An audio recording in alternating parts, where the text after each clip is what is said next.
I think gene therapies are the future of medicine. I think we are at the very start of this entire area, and it's going to absolutely explode.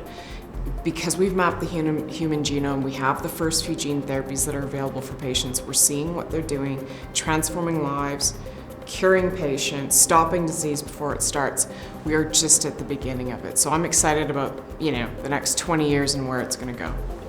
So in order to realize the full potential of gene therapies, I think our European healthcare systems need to fundamentally shift the way they're structured and funded.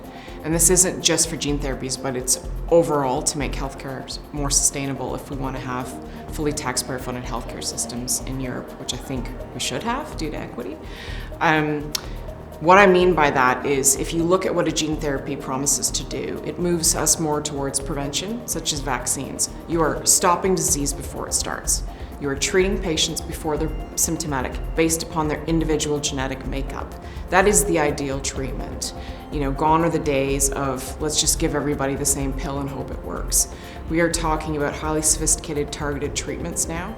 And so in order to really use them appropriately, we have to treat patients as early as possible. And what you'll end up doing is saving healthcare costs downstream because they're not ending up in hospital, they're not ending up sick. And we know that that is where the healthcare systems are absolutely drowning at the moment. So you could avoid all that by treating as early as possible. So I think gene therapies are a big part of making that a reality. I think HTA bodies have a real challenge at the moment when it comes to assessing the true value of gene therapies.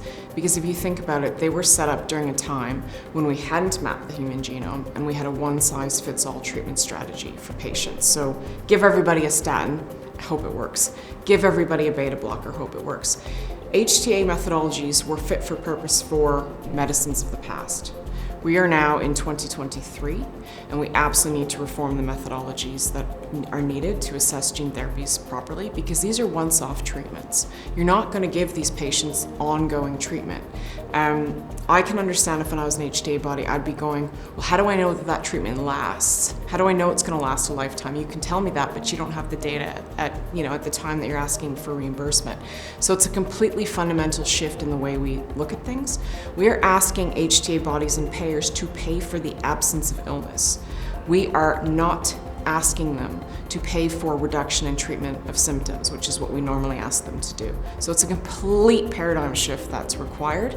And I think in order to fix this, we all need to sit around the table, all the stakeholders in the system, so people like me in the industry, the academics, the clinicians, the health economists, most importantly the patients, and obviously the HTA bodies and policymakers themselves to agree on a way forward, because I don't think any one stakeholder in the system can do it alone.